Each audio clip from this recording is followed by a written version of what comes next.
Yo YouTube, c'est Marie de la chaîne Merlemaf et aujourd'hui on se retrouve enfin pour la review de l'épisode 287 de Boruto. Pour ceux qui comme moi ont lu le manga, je sais que vous êtes très impatients pour la suite parce qu'il y a vraiment des dingueries qui vont arriver. Pour l'instant on va se concentrer sur cet épisode, donc c'est parti pour la review de cet épisode.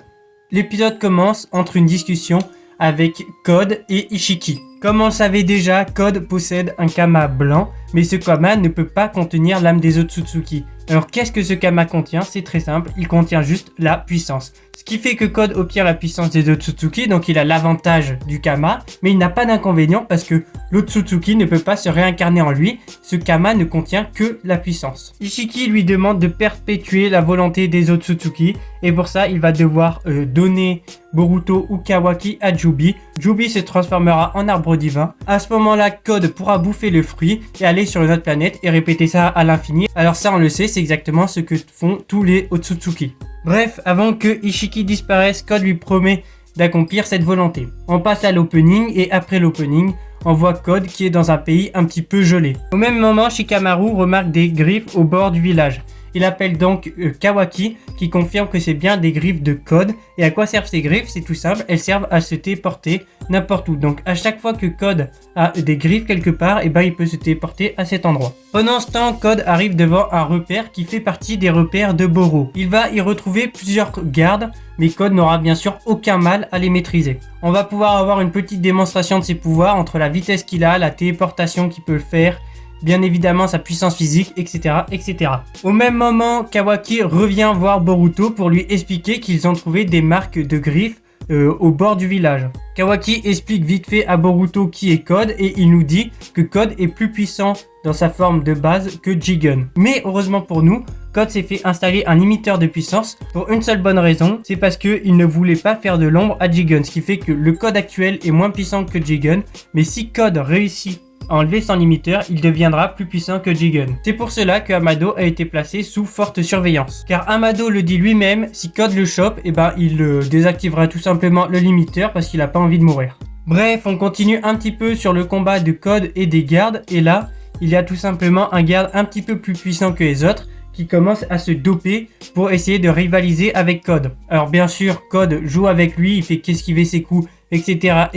C'est surtout pour nous montrer à quel point Code est capable de jouer avec des adversaires.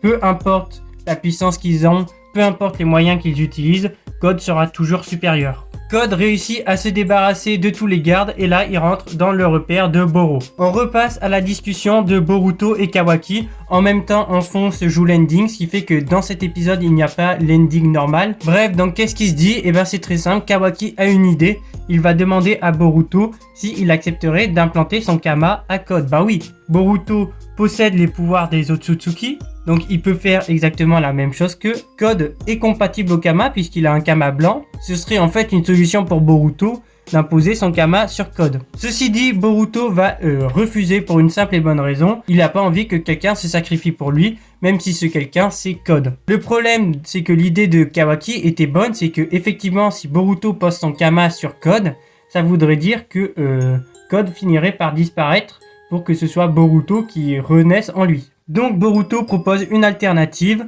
Qu'est-ce que font les ninjas à ce moment-là? C'est la question qu'il pose à Kawaki. La réponse c'est très simple. Boruto va proposer un entraînement entre lui et l'équipe 7 pour qu'il puisse se mettre au niveau. On retourne un petit peu sur Code et Bug. C'est le personnage qui gère le repère de Boro. Et donc Code va demander à Bug de l'emmener voir quelqu'un. À ce moment-là, Code se retrouve devant une capsule contenant une personne qui s'appelle Eida. Eida, c'est très simple, on nous dit qu'elle a la capacité de tout savoir dans ce monde. Mais il y a d'autres trucs et Bug essaye d'avertir Code. Mais Code, il s'en fout un petit peu, pour lui, il n'y a personne qui peut le mettre en danger. Il décide donc de quand même réveiller Eida. Eida se réveille et ignore totalement Code. Puisque Eida ne veut pas l'écouter, Code n'a qu'une seule chose à faire, c'est la supprimer. Alors c'est exactement ce qu'il va essayer de faire, mais au final, il n'arrive pas à l'attaquer.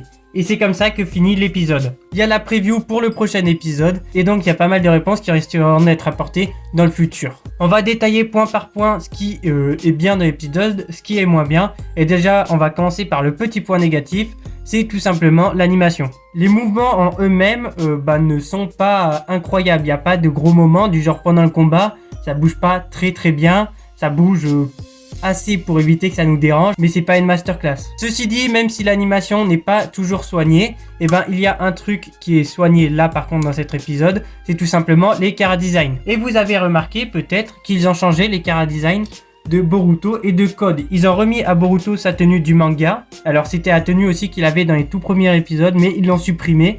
Et là, ils viennent de la remettre. C'est beaucoup mieux comme ça. La tenue a beaucoup plus de détails. C'est beaucoup plus agréable à voir. Et Code, ils lui ont tout simplement rendu la ceinture noire. C'est comme ça dans le manga. Et ils lui ont mis les yeux verts. C'est aussi comme ça dans le manga. Pour ce qui est des OST, les OST sont super bien utilisés. Et on a même une toute nouvelle OST qui est l'OST de Eida.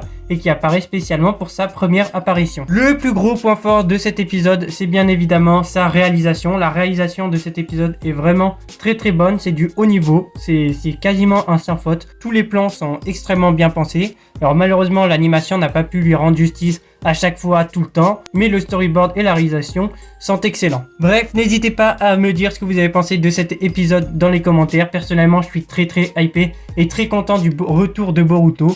N'hésitez pas à vous abonner, à liker. Je vous dis à la semaine prochaine. Allez, ciao!